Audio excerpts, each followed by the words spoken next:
Prenez le pouvoir, gardez le Gabon. Pourquoi voter si c'est pour tuer l'espoir? Rendez-moi mon enfant avant ce soir. Vous savez pas de quoi est capable de lumière dans le noir. Vous ne savez pas de quoi est capable de lumière dans le noir. SOS 241 Gabon. Made it SOS 241 Gabon. Made it SOS 241 Gabon. Made it SOS 241 Gabon. Nana, je suis tout près de toi, sois tranquille. Mon corps est perdu, mais l'amour que je te porte est intact, dans mille ouais. Avec la justice divine, j'aurais des démêlés. Mais j'ai le dossier du karma de ces drames et je dois le révéler. Nana, vas-y, prie pour moi, car j'ai perdu la vie. J'avais trop la chaleur des mouvements du mapas, mais je reste en vie. Au paradis, il y a des chars d'assaut et des anges armés. Ils sont comme nous, ballons de bagano avec un torse bombé. J'entends tes pleurs, je t'ai laissé dans le malheur. Ils ont déchiré le fruit de tes entrailles et tu le ressens dans ton cœur. Démocratie d'Afrique, c'est faire mouler le son de sweet. Non, non, non, bandit fantôme va tourmenter pour famille jour et nuit. Non, non, non, j'ai milité pour le pays, souvent désobéi, coincé au monde des esprits. J'ai la mon peine, mais tant pis. C'est dans les étoiles que je vais porter plainte à ce climat de terreur. Qui tue par le banc, a péri par le banc, a normalement des plus peur. Made it SOS 241 Gabon. Made it SOS 241 Gabon. Made it SOS 241 Gabon. Made it SOS 241 Gabon.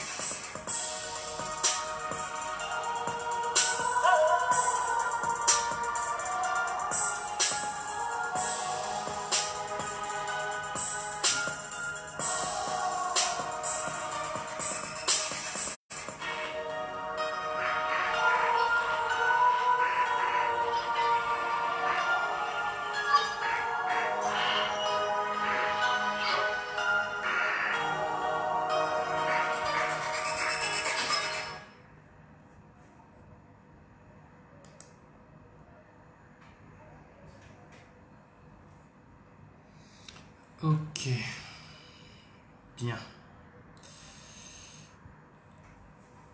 Bonsoir, bonsoir à toutes et bonsoir à tous. Merci de bien vouloir partager le live déjà. Je ne vais pas être très long, ce live ne sera pas très long.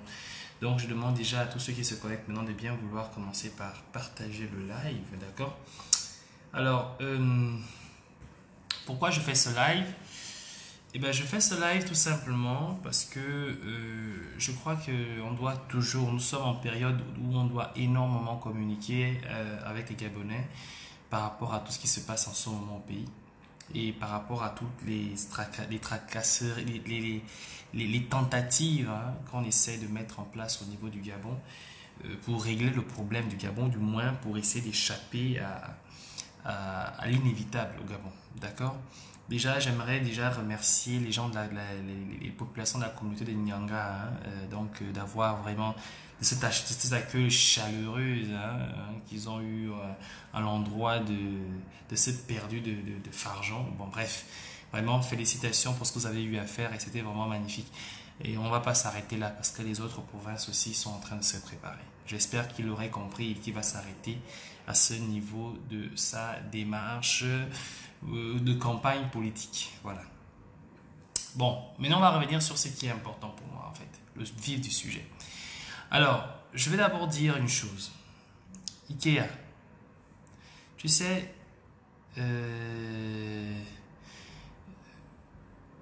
Ikea, tu es gabonais. Tu es gabonais. Et tu es en train d'aggraver ton cas. Tu aggraves ton cas. Ikea, aujourd'hui je milite énormément pour une chose, c'est je milite en fait, c'est parce que je souhaite vraiment la reconstruction, la construction de notre pays. Et tu es bien placé parce que tu suis énormément ce que je fais pour savoir que pas de son, on me dit il n'y a pas de son. Est-ce que le son est bon, s'il vous plaît? Est-ce que le son est bon? De bien pouvoir me dire si le son est bon, s'il vous plaît. Est-ce que le son est bon? On me dit il n'y a pas de son. Donc, de grâce de bien vouloir me prévenir si le son est bon. Ouais, le son est bon. Franche, c'est ton téléphone qui a un souci. Le son est très bon. Voilà. Donc, je disais que je milite pour la libération, d'accord, de mon pays. Je milite pour la prise de conscience des Gabonais, de la nécessité de construire notre pays. Je milite pour le vivre ensemble des Gabonais. Je suis en exil depuis déjà 3 à 4 ans. Et vois-tu, je ne te souhaite pas que tu vives la même chose. Et je ne peux même pas. Je suis qui moi pour t'empêcher de vivre dans ton propre pays. Mais ce que je veux te dire ici, c'est que Ikea, ton attitude, ton comportement n'est pas bien. Ce n'est pas bien parce que ce peuple a énormément envie d'en découdre avec ce système. Ne te retrouve pas comme étant le chien qui se fera botter le cul dans la rue parce qu'il aurait communiqué pour ce système qui n'a fait que mentir, voler et assassiner les Gabonais. Tu es très jeune, Ikea. Tu n'es pas comme ces personnes qui t'envoient faire le sale boulot, qui sont déjà en train de partir. Ali Bongo est parti. Mais toi, tu es encore très jeune. Tu as de l'avenir devant toi. Tu peux profiter de cette opportunité là où tu es pour essayer de te projeter dans l'avenir. Et franchement, moi, ça m'a fait beaucoup mal de te voir être obligé de défendre l'indéfendable. À la longue, tu n'honores pas tes parents, tu n'honores pas la famille Nguni. D'accord? C'est vraiment ça le souci en fait avec toi. Ok. Il y a un journal appelé Bloomberg, un journal américain qui aurait publié, il n'y a pas que lui, et même un autre journaliste camerounais, qui aurait publié qu'Ali Bongo serait dans un coma. Qu'Ali Bongo aurait été évacué d'urgence à Londres. Le journal Bloomberg a dit qu'Ali Bongo aurait été évacué à Londres pour des soins parce qu'il aurait rechuté. La toile s'est enflammée. Depuis hier, l'information elle est disponible sur les réseaux sociaux. Alors, je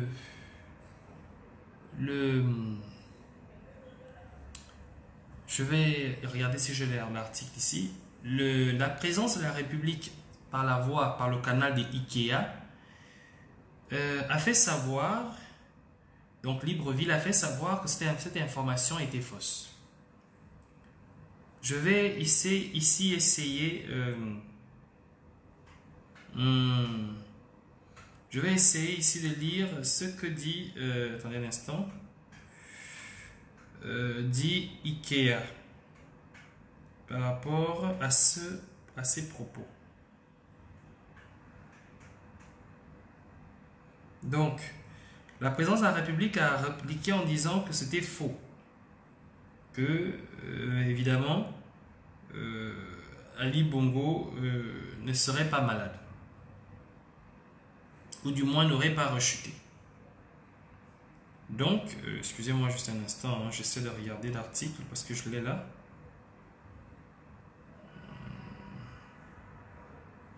Donc, suite à cela, on va essayer d'aller très vite. Donc, suite à cela, la présidence de la République a fait un communiqué de presse faisant passer le journaliste Bloomberg pour un journaliste de pacotille qui raconte des bêtises. Jusque-là, ça va. Mais ce qui serait judicieux de la part du pouvoir gabonais, effectivement, serait de suivre la procédure qui s'impose justement dans ce cas-là. Notamment, de poursuivre en justice le journal Bloomberg qui aurait publié qu'Ali Bongo serait malade. aurait rechuté. Mais malheureusement, ce n'est pas ce qui a été fait. Ce que vous aviez fait, c'est juste communiquer en disant que le journal en question mentait. D'accord? Et je vais essayer de lire. Donc, ils disent ici, Libreville juge mensonger l'article Bloomberg. D'accord? Ça, c'est l'article publié par Gabon Review. Il y partageait ces dernières heures sur les réseaux sociaux l'article Bloomberg sur la prétendue hospitalisation d'Ali Bongo à la suite d'une nouvelle complication a été démenti par la présidence de la République. Libreville accuse l'agence de presse new-yorkaise de diffuser les fausses informations, envisage des poursuites judiciaires. Dans le communiqué publié intégralement ci-après, le bord de mer confirme par ailleurs la rumeur selon laquelle le chef de l'État est actuellement à Londres, mais assure qu'il s'agit d'un séjour privé dans sa résidence. Je lis le communiqué. Communiqué. Libreville le 2 septembre 2019. Ce lundi 2 septembre, l'agence d'information Bloomberg a publié un article sous le titre Gabon présidence hospitalized in London at health deteriorated.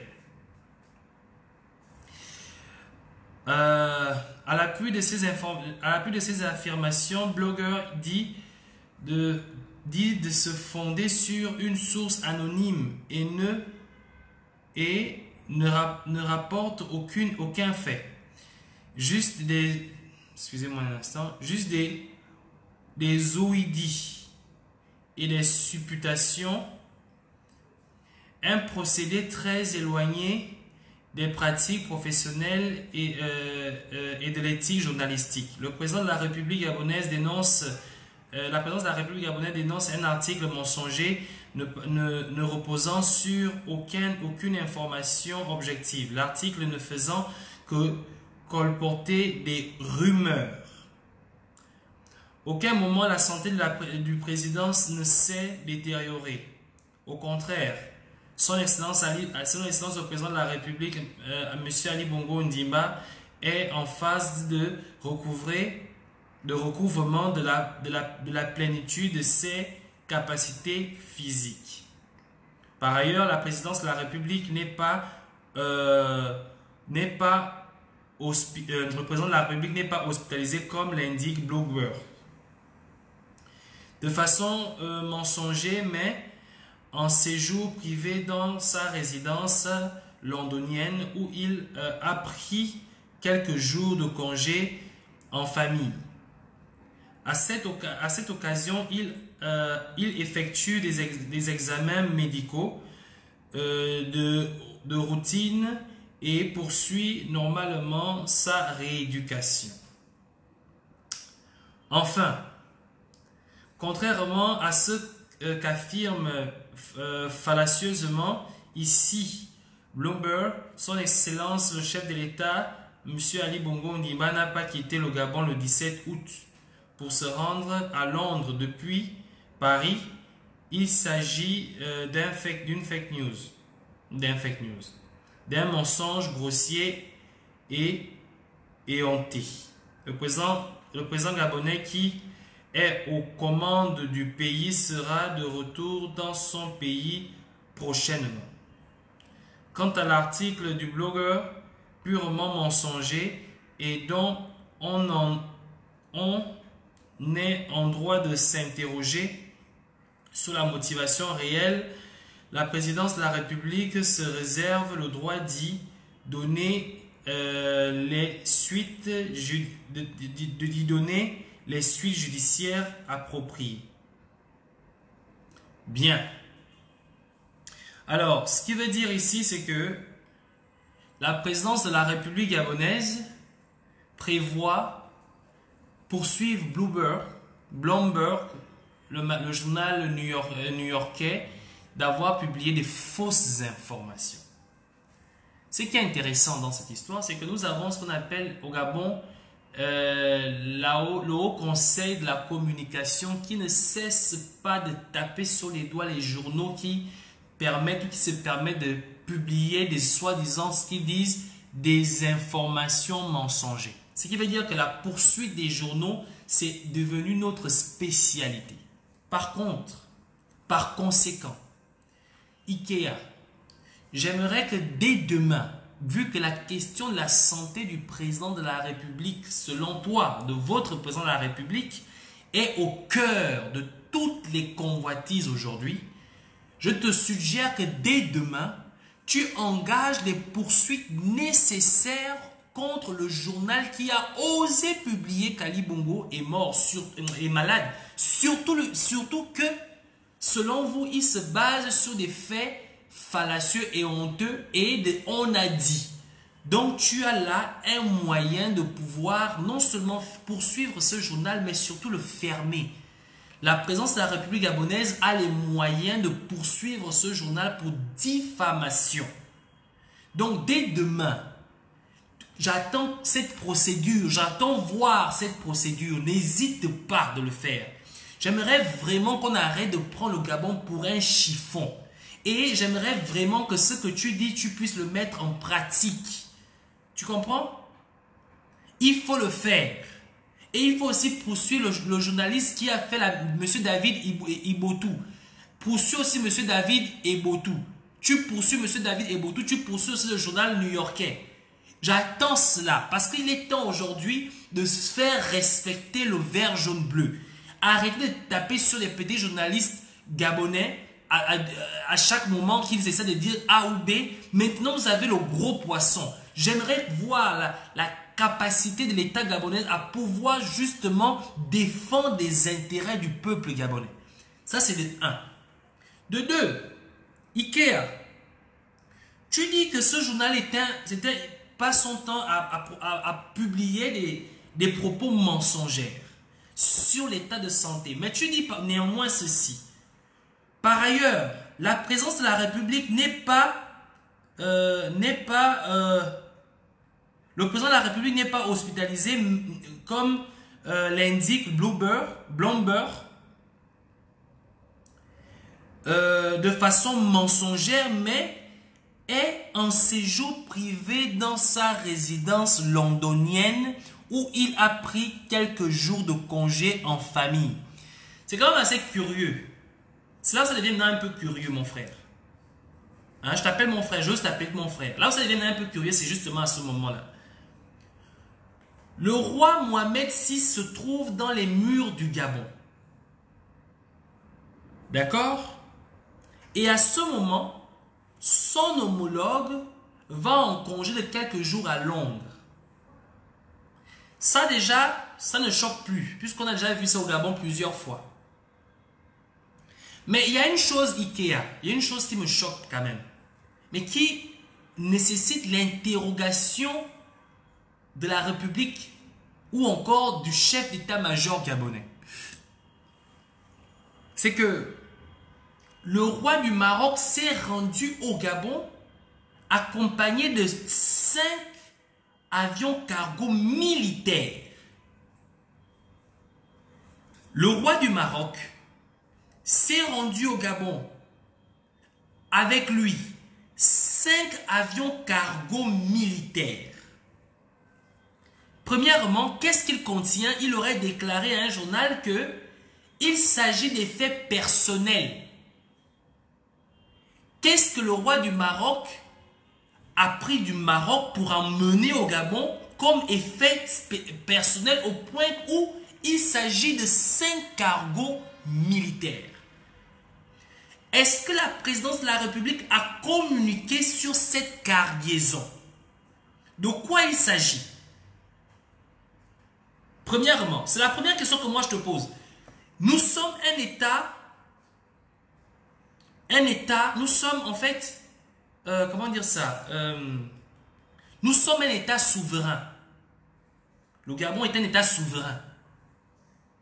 Si un président ou un roi se rend au Gabon, il sera tout à fait normal qu'au cours de son séjour, son hôte puisse l'accompagner ou l'assister. Ali Bongo, selon vous, est en bonne santé. D'accord? Mais bizarrement, il se trouve que Ali Bongo se trouve aujourd'hui en vacances à Londres, pendant que le roi du Maroc est en vacances à Libreville. Ce qui est encore assez incohérent, c'est que il vient en vacances avec 5 avions cargo militaires et il déclare qu'il s'agit des faits personnels. J'aimerais savoir, est-ce que, puisque visiblement il se trouve à la pointe des Nids, alors si je comprends bien, le roi du Maroc profite du soleil gabonais et il a emporté avec lui sa planche à voile, son bikini, ses lunettes de soleil, et puis je ne sais pas quoi. Quoi d'autre, hein, son jet de sauvetage, et il les a repartis dans 5 avions cargo militaires. D'accord? La première question que j'aimerais te poser, c'est: il faudrait que la présidente de la République, dans un communiqué officiel légal, déclare ce qui était contenu dans 5 avions cargo militaires venus avec le roi du Maroc. Première chose, première question. Mais ce qui est assez paradoxal, c'est que ces avions sont toujours là-bas. Ces avions font la navette Libreville, je ne sais pas si c'est au Maroc ou en Angleterre. Mais j'aimerais savoir qu'est-ce que ces avions transportent en partant du Gabon.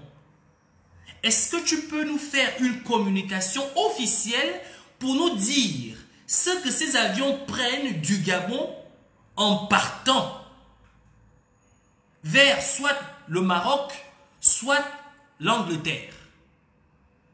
Il faudrait que tu nous communiques là-dessus. Mais bon, lorsque cela a été publié, lorsque cette information a été publiée sur les réseaux sociaux, ça ne s'est pas arrêté là. C'est à ce moment-là que la pute, quand je dis pute, hein, elle c'est vraiment une grosse pute. La pute de Sylvia Bongo entre en scène. Mais qu'est-ce qu'elle fait? C'est là que ça devient intéressant. Qu'est-ce qu'elle fait, Sylvia Bongo? Sylvia Bongo se précipite de publier une photo sur son Instagram pour pouvoir étayer les propos de Ike Ngoni. Mais ce qui est dommage, d'accord? Ce qui est dommage, excusez-moi un instant s'il vous plaît, je vais ouvrir mon ordinateur.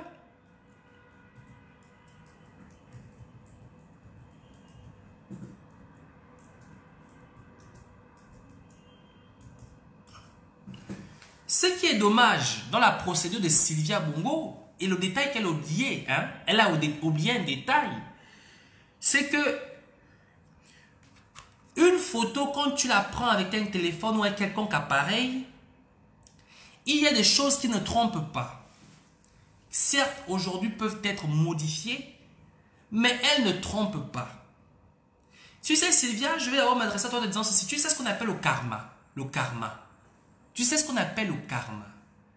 Le karma, c'est quand tu as tellement fait de mauvaises choses et que malgré tout ce que tu puisses faire, ces choses-là te poursuivent à chaque fois. C'est ce qu'on appelle le karma, la malchance.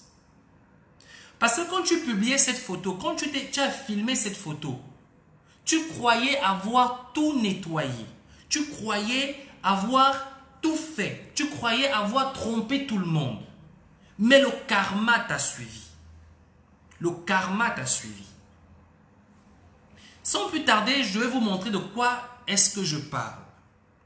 D'accord? Je vais vous montrer de quoi est-ce que je parle. Excusez-moi un instant. Laissez-moi juste ajuster tout ça. D'accord? Laissez-moi juste ajuster tout ça. Alors, je vais venir sur le compte de Sylvia Bongo. Son compte Instagram. D'accord?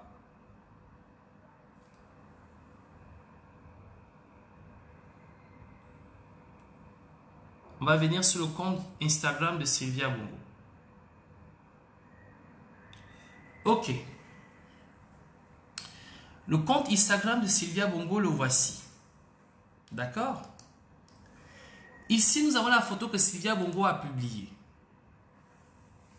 Le problème de Sylvia, c'est que elle est trop bête. Et vraiment, tu dois aller laver le corps. Tu es trop bête. D'accord? Tu es trop bête. Déjà, sans plus tarder, je vais commencer par prendre cette image. Hein, c'est très important. Hein, il faut bien suivre. Hein, il faut bien suivre ce que je suis en train de faire. C'est très important. Je vais prendre cette image et je vais la télécharger en PDF. Je vais la télécharger en PDF.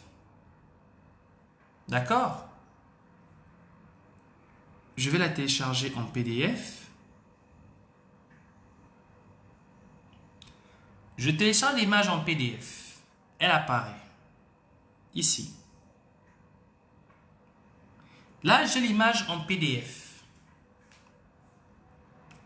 Tu sais, Sylvia, la question ce qui va nous interroger, ce qui va nous rendre, qui va rendre encore ce qu'on est en train de faire encore beaucoup plus intéressant, c'est que tu étais censé prendre une photo à Ali Bongo pour prouver aux gens que il est bel et bien en bonne santé. C'est ce que tu étais censé faire. Premièrement, je mets la photo en PDF à côté d'abord. Je vais vous montrer d'abord quelque chose. Il faut qu'on voie bien. Il faut que vous suivez très bien ce que je suis en train de faire. Je vais descendre ici sur l'heure de publication. La photo a été publiée sur Instagram, ça fait aujourd'hui 12 heures. D'accord? Ça fait exactement 12 heures. Chez moi, il est 24 heures, 23 minutes. À Londres, il est 23 heures, 23 minutes. Nous avons à peu près 1 heure de décalage. Ça veut dire quoi? Ça veut dire que si cette photo a été publiée, excusez-moi un instant, oh là là là là là là là là, excusez-moi. Si cette photo a été publiée il y a 12 heures, d'accord? Si cette photo a été publiée il y a 12 heures, ça veut dire que pour avoir l'heure exacte, donc disons, si cette photo a été publiée, il est 23 heures à Londres, si cette photo a été publiée à 12 heures, il y a cela 12 heures, excusez-moi un instant, donc 23. Ça veut dire que cette photo, heure de Londres,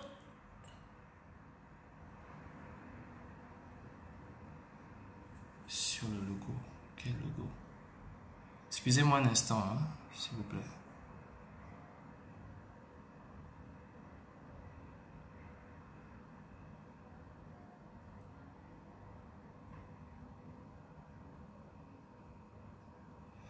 Attendez un instant. Stéphane veut intervenir. Oh.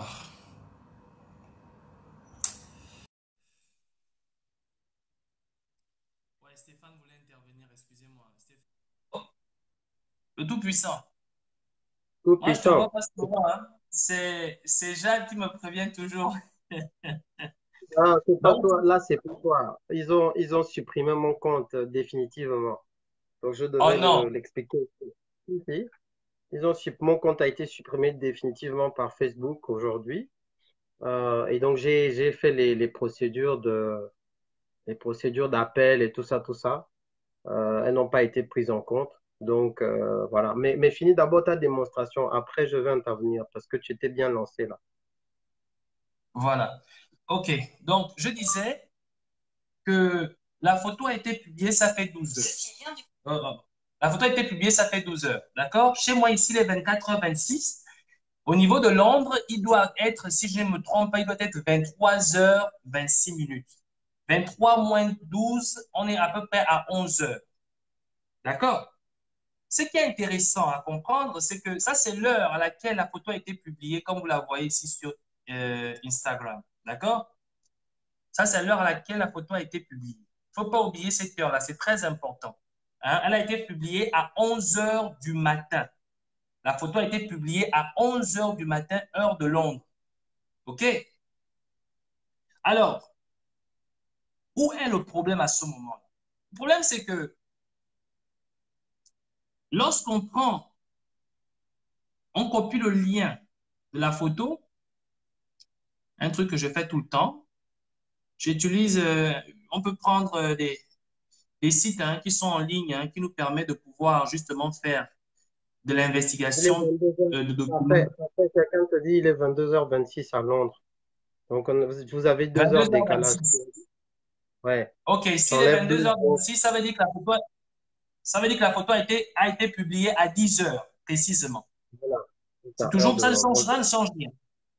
Ok. Voilà. Donc, ça veut dire que lorsque tu viens sur cette page-là, c'est en fait pour faire de l'investigation numérique. On va faire une recherche sur le fichier de la photo, donc les données, data et tout ce qui va dans le sens de la photo. Il y a une chose qui est intéressante, c'est que nous obtenons ceci. Rappelez-vous que Stéphane, lorsque l'AFP publié les premières photos d'Ali Bongo, vous avez parlé de ça et vous avez fait des démonstrations là-dessus. Mais on va revenir là-dessus, c'est très important. Ici, sur les données data, ici, là, qu'est-ce qu'on voit? On voit exactement que la photo a été prise le 9, le 29, le 2, 9e mois 2019, à 9h07, 46 secondes. D'accord? C'est ce qu'on nous dit. Donc, ça veut dire que la photo, elle a bel et bien été prise le 2. C'est ce qu'on nous montre par rapport aux données qui sont là-dessus. Mais je tiens à rappeler aux uns aux autres que ces données peuvent être modifiées. Mais ce n'est pas ça le souci d'abord pour le moment. Le problème, c'est que nous sommes à Londres. OK? Nous sommes à Londres. Et ce qui m'a un peu inquiété, c'est que lorsque Sylvia a pris la photo, elle a oublié un détail. Elle a oublié que juste derrière la photo, il y avait une pendule. Ici. Ici, la pendule indique une heure bien précise. 5 minutes.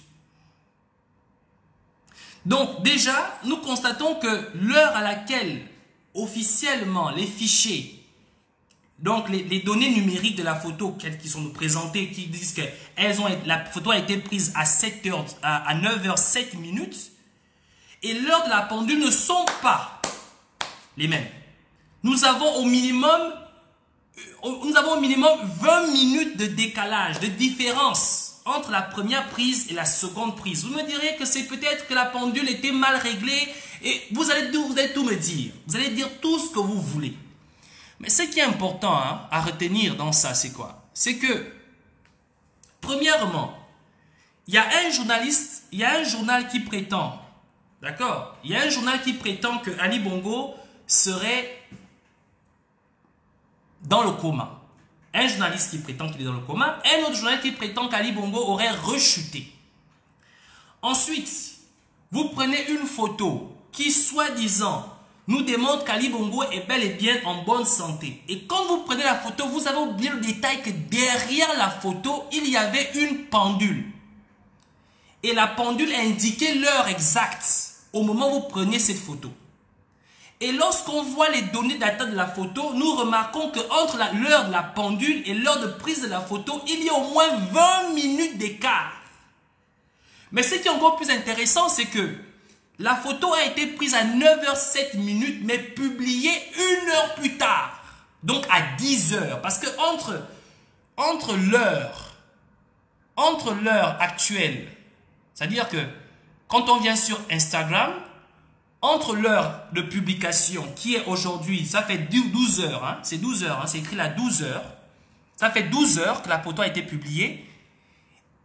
Et l'heure à laquelle elle a été publiée, ça fait à peu près, donc on va se dire que la photo a été publiée à 10 heures. Elle a été prise à 9h07 minutes, selon les données qui sont sur la photo. Et elle a été prise à 9h32 minutes, selon les données, selon l'heure qui est sur la pendule, qui est juste derrière la tête d'Ali Bongo. Donc si vous voyez derrière cette pendule, derrière cette tête, il y a une pendule là qui est bien présente, qui indique à peu près 9h35, enfin, du moins 9h32, 33 minutes à peu près. Donc, il y a un décalage de moins de 20 minutes entre la prise et l'heure réelle. Un décalage de 20 minutes. Donc, moi, je me pose des questions. D'accord? Je me pose des questions. Je n'affirme pas que vous allez modifier quoi que ce soit. Je me pose des questions parce que lorsque vous vous en prenez aux journalistes, lorsque vous vous en prenez à certaines personnes, avec des propos soit honnêtes, sincères ou mensongers, peu importe, mais vous-même vous voyez bien que depuis la chute, depuis la mort d'Ali Bongo le 24 octobre, toutes les photos, les vidéos que vous avez mises à la disposition des Gabonais pour convaincre les Gabonais qu'Ali Bongo était en vie, toutes ces vidéos et ces photos ont été démontrées qu'elles étaient des fausses, elles étaient des montages grossiers. Vous êtes toujours dans cette même vision, cette même approche. Cette même approche. À essayer de démontrer aux Gabonais qu'Ali Bongo est en vie, à essayer de démontrer aux Gabonais qu'Ali Bongo est en bonne santé. Le même Ikea, c'est toi Ikea qui était venu dire. C'est toi Ikea qui était venu dire qu'Ali Bongo n'était pas tombé et qu'il n'était pas mort, il n'avait pas eu de problème parce qu'Ali Bongo avait eu une fatigue légère. Il est passé à fatigue légère à fatigue sévère. C'est toi qui oses dire qu'un journaliste, un journal publie des informations mensongères? Toi qui es venu à la télévision, toi le porte-parole du gouvernement, porte-parole de la présidence, qui a dit qu'Ali Bongo avait une fatigue légère. Tu es passé de fatigue légère à fatigue sévère, de fatigue sévère à saignement. Mais est-ce que toi-même, personnellement, tu ne te constates pas, pour ne pas dire que tu ne constates pas, tu ne te constates pas menteur? Tu ne te constates pas menteur? Et là, tu nous publies une photo qui présente 2 heures différentes. Ça veut dire que je prends une photo là, par exemple, je prends ma photo comme ça, là, paf. Derrière moi, il y a une pendule. La pendule indique une heure, mais ma photo indique une autre heure. Une heure différente. Ça déjà, ce petit, pour vous, c'est un détail qui n'est pas important. Mais je vais vous dire une chose. L'importance de tout se passe dans le détail. L'importance de toute chose se passe dans le détail. C'est là-dedans que se présente l'importance de toute chose. Et ce petit détail qui pour toi n'est pas important, pour moi l'est. Parce que ça remet tout en question. Ça veut dire que moi je me pose la question de savoir à quel moment cette photo a réellement été prise. Premièrement. Et puis je me pose la question de savoir s'il y aurait eu une modification des données de cette photo. Dans quel intérêt? Dans quel intérêt a-t-on modifié les données de cette photo? Parce que si modification on peut faire, cela voudrait dire ceci. Ça voudrait dire que cette photo peut avoir été prise à tout moment et qu'aujourd'hui on la présente comme étant une photo qui a été prise le 2 septembre 2019. Ça veut dire que cette photo peut avoir été prise bien avant. Dernièrement, nous savons qu'avant le 17 août, Ali Bongo était à Londres. Ali Bongo était à Londres avant le 17 août. Nous le savions déjà. Cette photo peut avoir été prise à ce moment. Et que vous ayez changé les données, mais malheureusement, quand vous avez changé les données, vous avez oublié un détail. C'est qu'il y avait l'horloge derrière Ali Bongo. Il y avait l'horloge derrière lui. Et cette horloge-là, l'horloge qui était juste derrière, a causé problème parce que vous n'avez pas pu faire un crime parfait. Regardez vous-même, c'est pas moi. Regardez, vous allez dire que parfait raconte quoi? Pour ceux qui viennent d'arriver, voyez-vous ici. Ici, là, juste là, je vais essayer de zoomer. Ici, Là, vous avez une horloge. L'horloge indique 9h32 minutes. 9h32 minutes. C'est à cette heure-là que la photo a été prise. Vous allez me dire que l'horloge ne fonctionne pas. Vous allez raconter tout ce que vous allez dire. Ali Bongo ne peut pas avoir une horloge dans sa maison à Londres qui ne fonctionne pas. Quand même, Sylvia Bongo peut quand même prendre la peine de mettre la pile dans l'horloge. Mais l'horloge indique 9h32 minutes.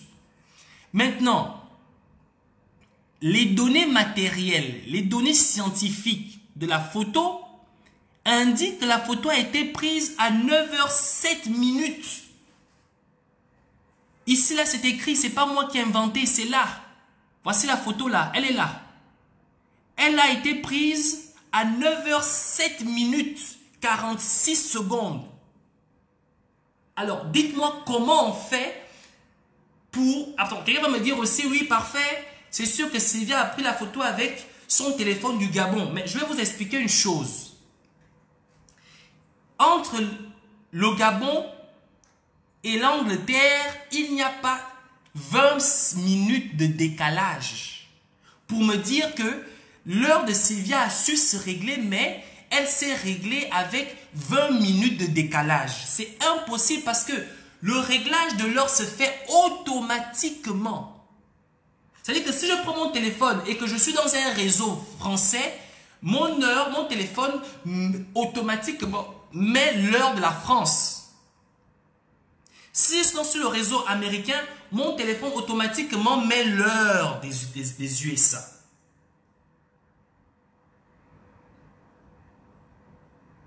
Ok, il n'y a pas de souci. Donc, si je suis, peu importe là où je suis, si je suis à gauche ou je vais en Chine, mon téléphone automatiquement va afficher l'heure de la Chine. Donc, lorsque Sylvia a pris la photo avec son téléphone, ça a affiché l'heure de l'Angleterre. Vous comprenez? L'heure de l'Angleterre. Ça affichait l'heure de l'Angleterre.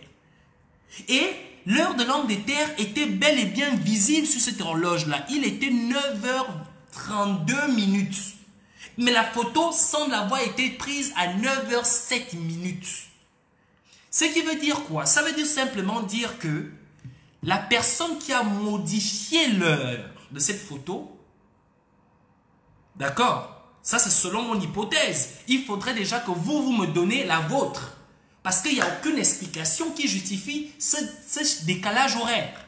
Donc, moi, je conclus en disant que la personne qui a modifié l'heure de la photo ne s'est pas rendu compte qu'il y avait l'horloge derrière Ali Bongo. Ou la momie ou la chose. Par conséquent, à tort ou à raison, Sylvia Bongo, le karma te suit. Le karma. Ça veut dire que lorsqu'on a déjà tellement menti, volé, menti, à un moment donné, tu n'arrives plus à te cacher.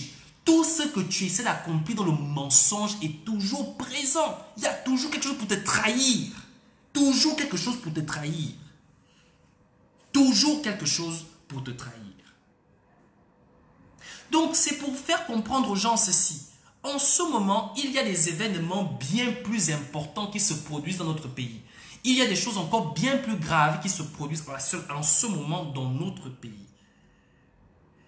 La question qui a été engagée par Appel à agir est très importante. C'est-à-dire que vous devriez, chacun d'entre nous doit rester vraiment très figé là-dessus. Très figé là-dessus. Pourquoi? Je vais vous expliquer une chose. Je reviens sur des faits. D'accord? Je vais me répéter pour cela. Et ensuite, je vais aborder la deuxième partie de mon live. Premièrement, je vous ai dit qu'aujourd'hui, la transition est en train de se préparer. Elle est en cours. Depuis hier soir, ils sont en plénière au niveau du Sénat. Depuis hier soir. Ça, c'est déjà un fait qui est vérifiable. Deuxièmement, le roi du Maroc, à la veille où cela a été annoncé, que le processus de vacances de pouvoir va être engagé, arrive au Gabon avec 5 Boeing cargo militaires.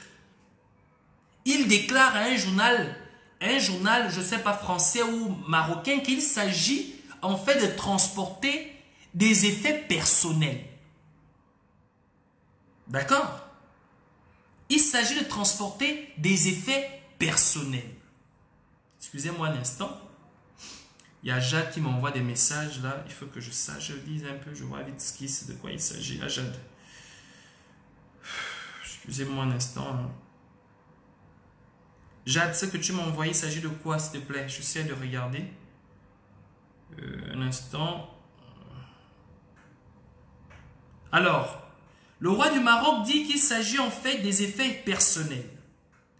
Ce qui est assez intriguant, c'est qu'il s'agit en fait d'avions militaires. Le Gabon est un pays, oui, 6 cargos, exactement. Le Gabon est un pays, d'abord, le Gabon est un pays souverain.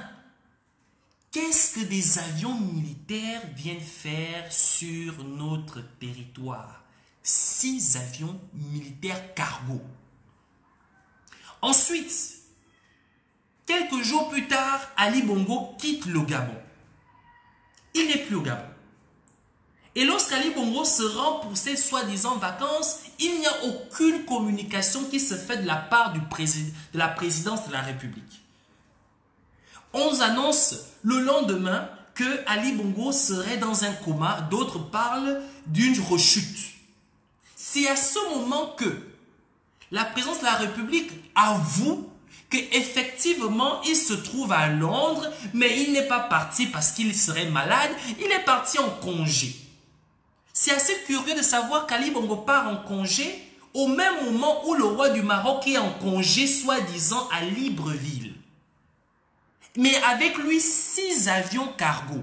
D'où je me suis dit que dans un avion, il y a le string de sa femme, de sa petite fille. Dans un avion, il y a son bikini. Dans un autre avion, il y a sa paire de lunettes. Dans un autre avion, il y a sa serviette. Dans un autre avion, il y a sa planche à voile. Donc, si on comprend bien, le roi du Maroc a apporté son matériel de plage dans les avions cargo militaires. C'est ce que la présidence de la République nous dit. D'accord? Excusez-moi un instant. C'est ce qu'on nous dit jusque-là. Mais ça ne finit pas là. Je vais vous dire pourquoi la question de la santé d'Ali Bongo est un dossier brûlant. Un genre de dossier qu'il ne faut pas soulever. Ici, je vais vous dire ceci, Ali Bongo, c'est fini. Je vous confirme encore cela. C'est fini. Ali Bongo, c'est fini. Il est mort depuis. Moi, je reste toujours sur la position qu'Ali Bongo est mort. Et je le dis bien qu'il est mort. Ali Bongo a eu suivi soi-disant des soins, a eu des soins. Ali Bongo a eu ce qu'on appelle des soins. D'accord? Et au cours de ces soins, il est censé avoir un rapport médical. D'accord? Ça, c'est la deuxième phase donc on va engager. Il est censé avoir un rapport médical.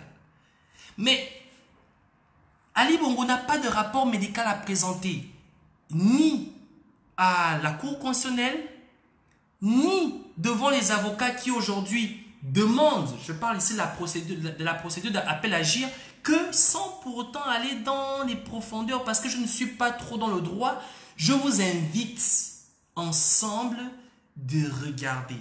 En quelque sorte, nous avons eu l'occasion d'avoir la plaidoirie de la procédure qui a été engagée, mais surtout de ce que pensent les avocats et ce qu'ils comptent faire.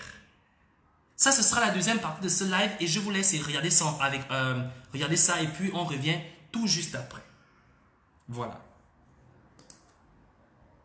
Aujourd'hui, ce qu'il faut plutôt retenir, c'est que dès lors qu'il y a une réaction de satisfaction, dans ce sens que nous pensons que la Cour d'appel a repris le cours normal de son fonctionnement. C'est-à-dire que lorsqu'il y a un pourvoi en cassation qui est déposé au greffe de la Cour d'appel, que le pourvoi en question soit contesté ou pas, mais l'existence du pourvoi a pour effet immédiat de dessaisir la Cour d'appel au profit de la Cour de cassation. Et je crois que la décision de ce matin ça n'a été que ce rappel-là des règles de procédure. Au Gabon, nous avons des lois, notamment le code de procédure civile. L'article 517 de ce code nous dit que lorsque le pouvoir en cassation est déposé au greffe de la cour d'appel, le greffier de la cour d'appel en fait 15 jours pour transmettre au greffe de la cour de cassation non seulement le pourvoi, mais l'entier dossier. Donc nous pensons que par l'effet d'un pouvoir en cassation déposé depuis pratiquement, on va dire, bientôt un mois devant la cour d'appel, en principe, la cour d'appel aurait dû se dessaisir depuis longtemps. Donc ce n'est que le recours à la normale, au fonctionnement normal de la justice. C'est une mesure d'administration judiciaire que la cour d'appel a pris donc ce matin en constatant qu'effectivement il y avait un pouvoir en cassation et donc de ce fait, elle ne pouvait que se dessaisir. Il y a eu un pouvoir en cassation.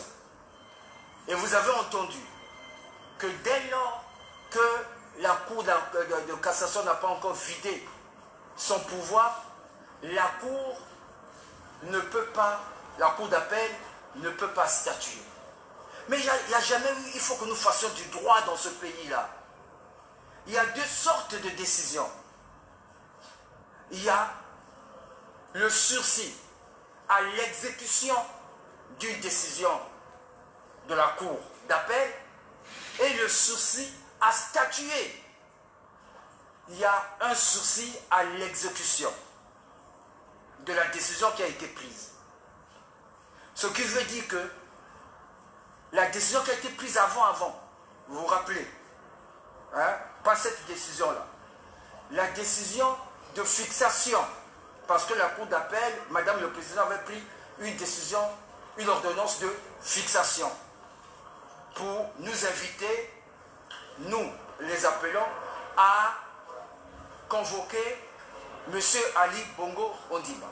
Ils ont certainement raison, mais là où quand même le bas blesse, c'est que nous sommes tous des professionnels de la justice. Ça, ce sont des éléments de fond, des éléments d'appréciation du pouvoir en cassation. Mais aujourd'hui, ce qu'il faut plutôt retenir, c'est que dès lors qu'il y a existence d'un pouvoir en cassation, la cour d'appel se dessaisit. Donc, on n'est pas encore là pour discuter du fond du pouvoir. S'ils estiment que la décision que nous attaquons est une mesure d'administration judiciaire, on en discutera devant la cour de cassation. Mais on ne peut pas déjà établir un débat qui normalement devrait se tenir devant la cour de cassation, devant la cour d'appel. Non. Le principe, c'est que sur le plan de la gestion administrative de la justice, dès lors qu'il y a un pouvoir en cassation qui est déposé au greffe de la cour d'appel, la cour d'appel se doit de se dessaisir. Lorsque nous avons assigné M. Ali Bongo Ondimba, M. Ali Bongo Ondimba, immédiatement, la veille du procès, a saisi la cour de cassation. Le même jour, M. Ali Bongo a obtenu une décision de sursis, pas à l'exécution, pas à statuer, mais à l'exécution de la décision de l'ordonnance de fixation. Ce sont des approximations sur le plan de la connaissance du droit. Ce sont des règles de principe. Alors, le principe, c'est qu'on a l'article 78 de notre Constitution. Selon cet article, le président de la République n'est justiciable que de la haute cour de justice. Il n'est pas justiciable des juridictions ordinaires. Alors, pourquoi donc la cour d'appel a pu ordonner son assignation? Ce n'est pas possible. C'est là la violation de la loi.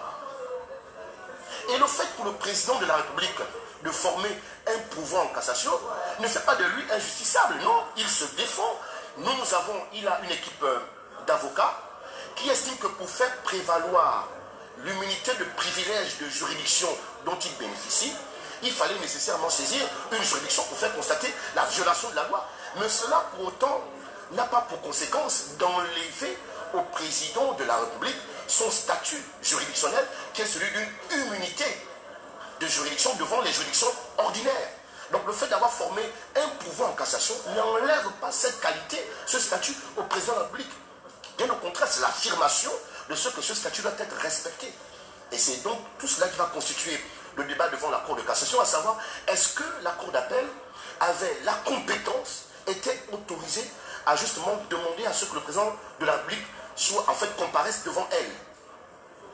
Et je rappelle qu'il est président du Conseil supérieur de la magistrature, c'est lui qui assure dans ce pays l'indépendance de la justice. Alors c'est assez curieux que celui qui est donc à la tête de la magistrature soit jugé comme un simple justiciable.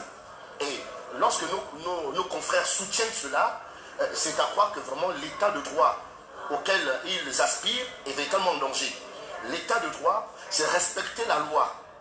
Et la loi, c'est quoi? C'est qu'un président de la République ne peut pas être attrait devant une juridiction ordinaire. Ce n'est pas possible.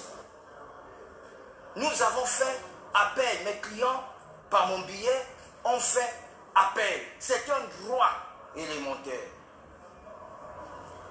En un mot, on nous refuse le droit de faire appel. Mais je tiens à dire, il faut que les gens le comprennent une fois pour toutes. Ali Bongo Ondimba lui-même s'est dit justiciable. S'il n'était pas justiciable, il ne pouvait pas saisir la Cour de cassation. Dès lors qu'il a obtenu une décision de la Cour de cassation, il est justiciable. On ne peut pas être plus royaliste que le roi. La décision de la Cour d'appel aujourd'hui, elle est surprenante, puisque nous sommes ici pour une affaire en instance à la Cour d'appel. Les avocats d'Ali Bongo disent que le chef de l'État joue d'un privilège de juridiction constitutionnelle, en conséquence de quoi il ne peut pas être jugé dans une cour ordinaire. C'est vrai, mais en même temps, nous ne l'attaquons pas. Nous demandons simplement qu'une expertise médicale soit faite sur la personne d'Ali Bongo pour savoir s'il est en capacité de diriger le Gabon ou non et donc d'assumer les fonctions présidentielles pour lesquelles il dit avoir été élu en 2016. Donc la question aujourd'hui, je vois bien qu'il y a un débat ou des débats de judiciarisme où à la fin on donne l'impression qu'il y a un blocage et que rien n'est possible. On nous récuse presque le droit d'agir en justice. On pose la question suivante: si la justice ne peut pas ordonner un examen médical, qui peut donc autoriser cette expertise médicale sur la personne d'Ali Bongo? Stop. Vous avez suivi cette vidéo. Je crois que le membre d'appel à agir a très brièvement, d'accord, très brièvement, justement, récapitulé de quoi il en est question. Vous avez vu, vous avez suivi les deux interventions des avocats, l'un pour appel à agir et l'autre pour le compte d'Ali Bongo.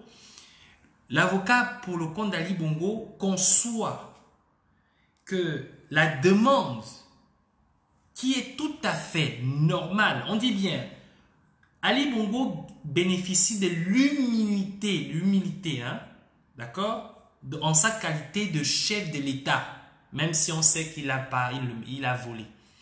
Mais il bénéficie au moins de cela. On ne dit pas le contraire. Mais Ali Bongo, en tant qu'institution, parce que c'est l'institution suprême, donc qui est au-dessus. D'accord, Stéphane, ok, je te donne la parole. Donc, tu m'envoies la demande et puis je donne la parole tout à l'heure. Donc, Ali Bongo est au-dessus de l'institution. Donc, Stéphane, tu m'envoies comme je disais, tu m'envoies la demande. Ok, voilà.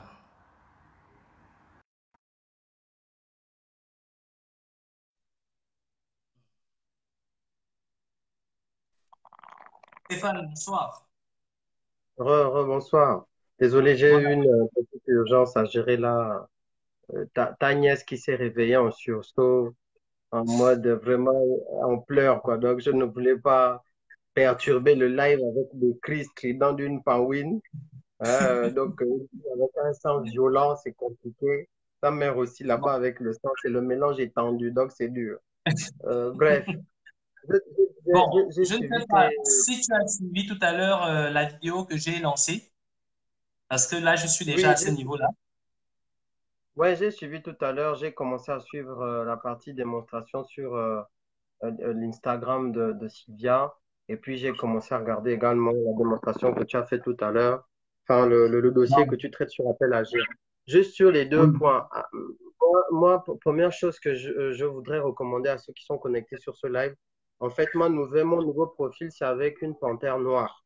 Donc, si vous voyez ce compte, vous demandez en ami, ou bien si vous le voyez, c'est Stéphane Zeng avec une panthère noire.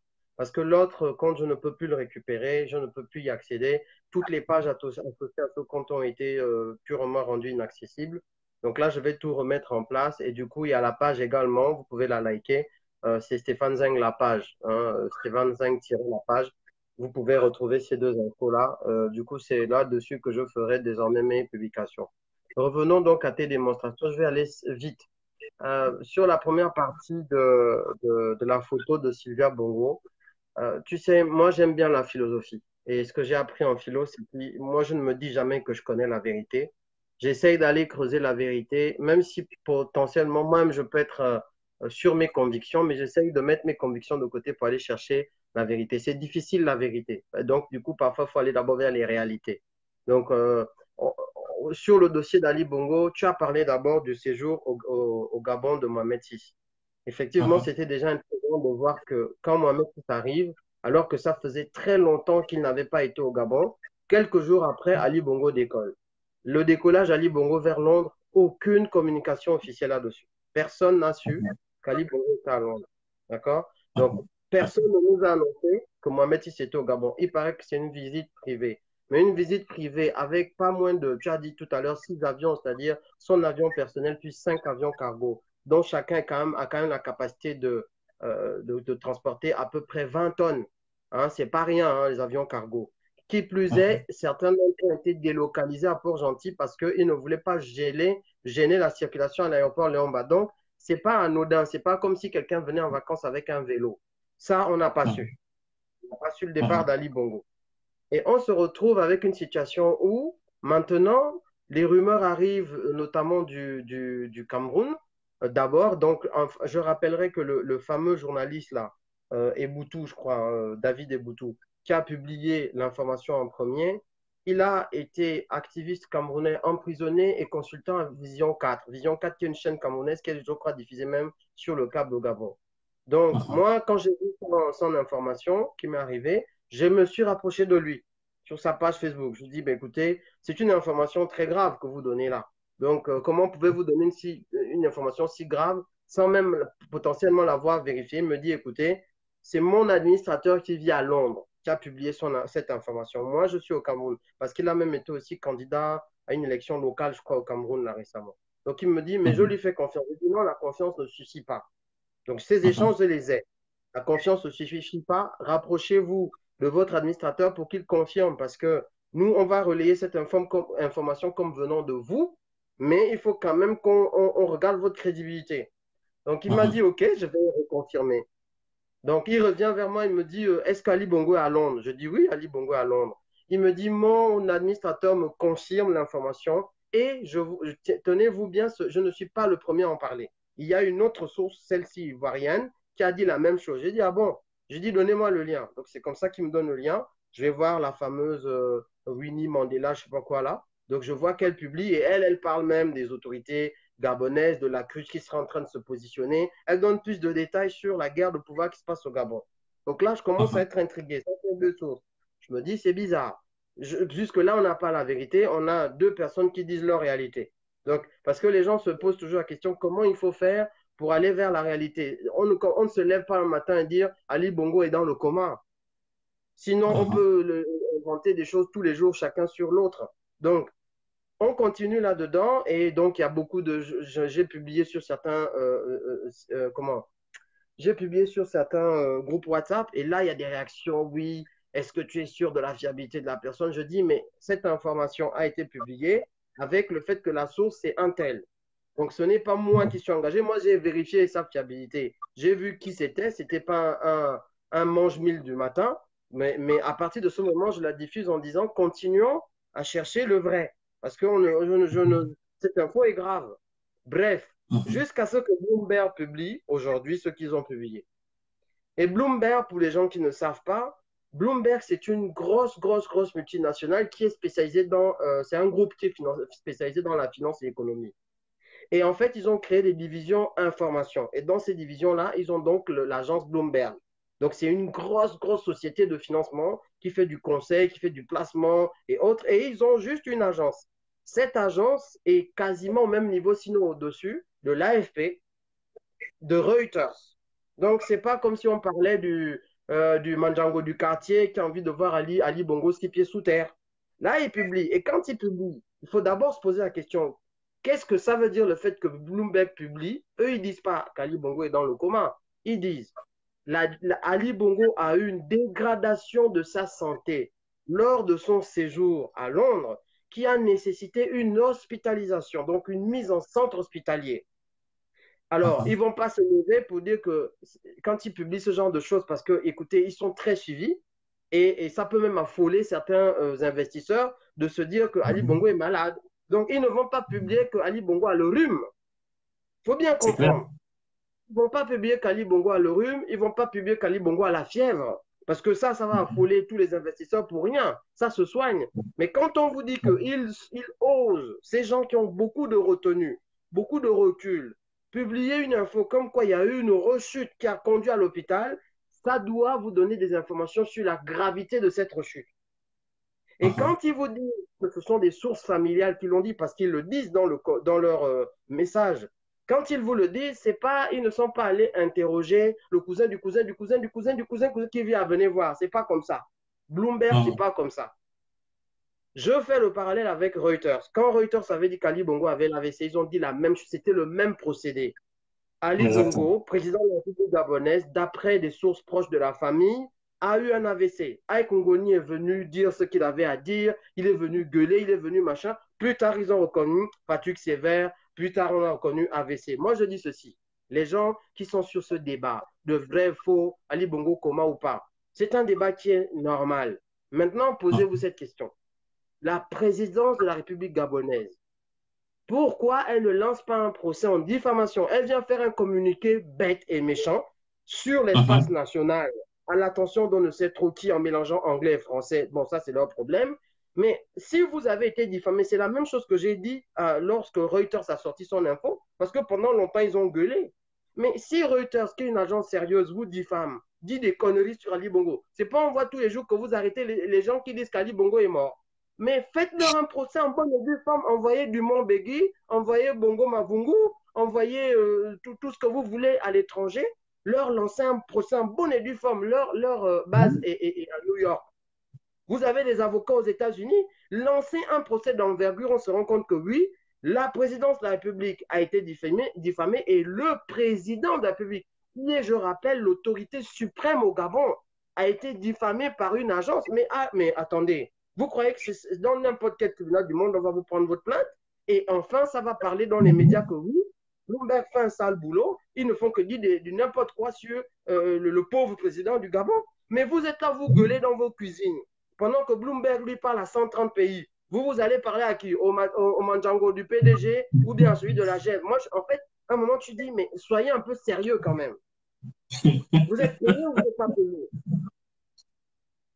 Oh, Reuters nous diffame, machin nous diffame, portez plainte, on voit, plainte en diffamation, ils ont dit n'importe quoi. C'est là que vous allez voir ce que le chien a vu en Zion. Parce que quand Reuters publie, quand Bloomberg publie, quand la dame Chivonne de Washington Post avait publié qu'il y avait des rumeurs, parce qu'elle a même pris les gants, il y a des rumeurs de chute d'Ali Bongo à Riyad. Alors qu'elle savait très bien que c'était plus que des rumeurs. Quand ils vous disent des choses comme ça, c'est qu'ils t'attendent au virage. Parce que leur crédibilité y va et que c'est un journal sérieux dont n'importe quelle information est prise très au sérieux dans le monde entier. Mais vous ne le ferez pas. Parce que vous savez très bien qu'il n'y a qu'à nous, dans l'espace national, avec des communiqués torchés la veille pour le lendemain, que vous pouvez venir raconter vos conneries. D'ailleurs, je ferme la parenthèse là-dessus. Aïe Kongoni, quand tu prends un communiqué diarrhéique, c'est-à-dire que tu sors des toilettes, je ne sais pas si on t'a dit juste que le piment que tu as mangé, il faut absolument que la diarrhée que ça t'a causé produise une rédaction en bonne et due forme. Excuse-moi, Aïkongoni, tu es à Lyon, tu as quand même appris un peu la communication, paraît-il. Mais Mani, quand tu publies un communiqué, essaie de lire l'anglais. Bloomberg dit que Ali Bongo a quitté le Gabon après le 17 août. Toi, dans ta contestation, tu viens de dire que Ali Bongo n'a pas quitté le Gabon le 17 août. Attends, je dis, hein, c'est quoi? Après, avant, c'est ça qui est difficile. On voit bien en anglais, même si tu es chinois, tu lis l'anglais Stéphane, de Bloomberg. juste pour revenir sur quelque chose avant de te couper, mais qui a dit qu'Ali Bongo avait eu un AVC au Gabon? Est-ce qu'il y a eu une communication officielle? Qu'est-ce qui prouve? En fait, c'est que nous tous, nous faisons du Congo ça, en fait. La présidence de la République a-t-elle communiqué un jour jusqu'à aujourd'hui qu'Ali Bongo a eu un AVC? Non. Y a-t-il eu un rapport médical jusqu'à aujourd'hui qui montre qu'effectivement Ali Bongo n'était pas au poste, il percevait le salaire depuis 10 mois parce qu'il a eu un AVC? Non. Mais moi, j'aimerais savoir d'où vient l'idée qu'Ali Bongo a eu un AVC. Qui a dit qu'Ali Bongo a eu un AVC? C'est du Congo jusqu'à aujourd'hui.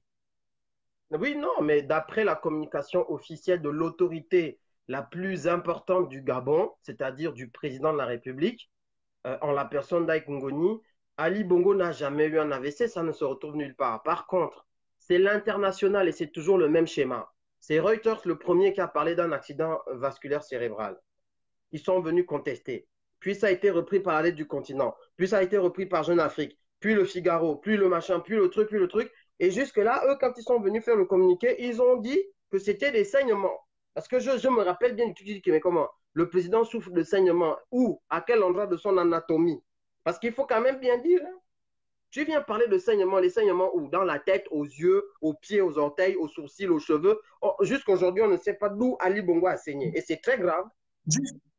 Jusqu'aujourd'hui, Ali Bongo est en train de se rétablir, mais d'une maladie que aucun Gabonais ne sait.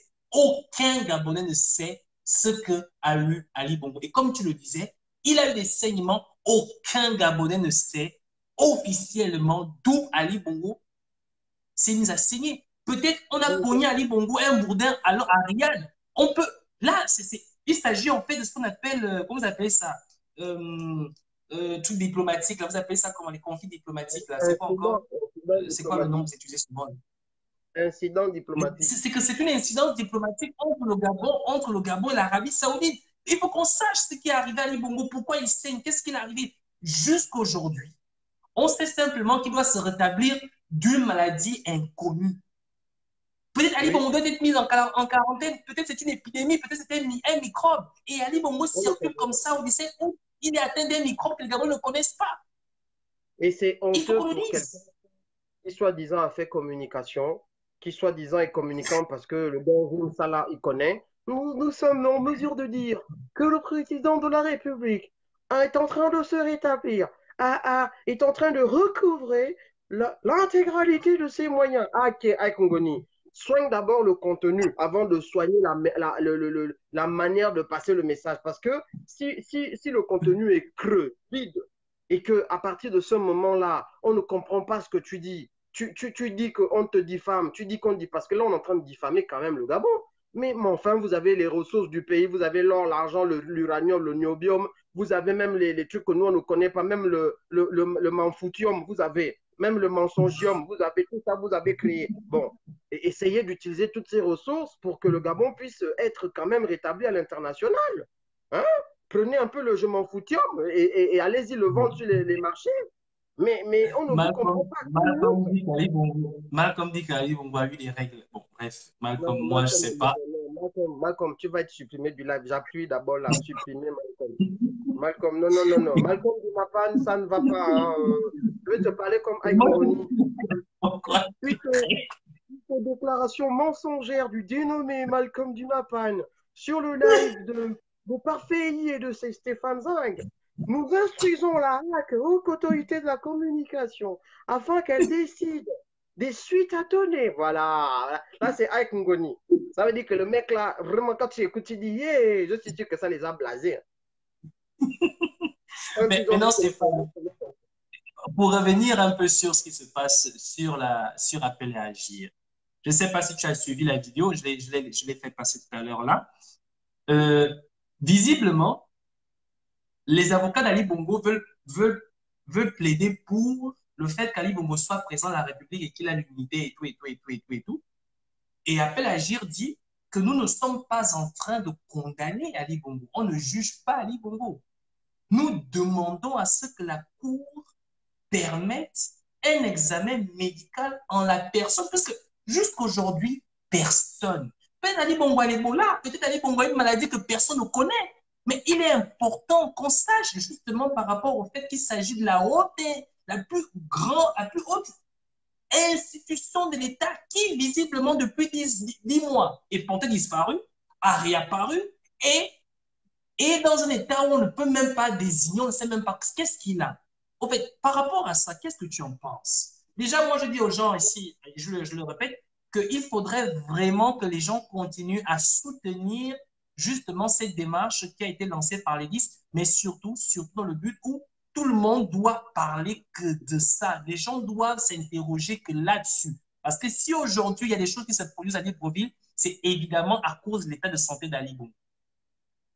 Je pense que là, tu as tout dit. D'abord, je reviens sur quelque chose sur les formes. Le maître Calvin Job, que les gens ont vu là, j'ai essayé de me renseigner un peu sur qui il est. Je suis allé sur les sites où on parle de lui. C'est un avocat d'origine camerounaise. Et je regarde et je me rends compte que c'est un avocat qui non seulement plaide dans plusieurs affaires politiques au Cameroun, mais il est un des nombreux avocats de Maurice Kamto. Déjà, faut le savoir, hein, parce qu'il y a beaucoup qui ne savent pas. Donc, il est avocat au barreau de Paris.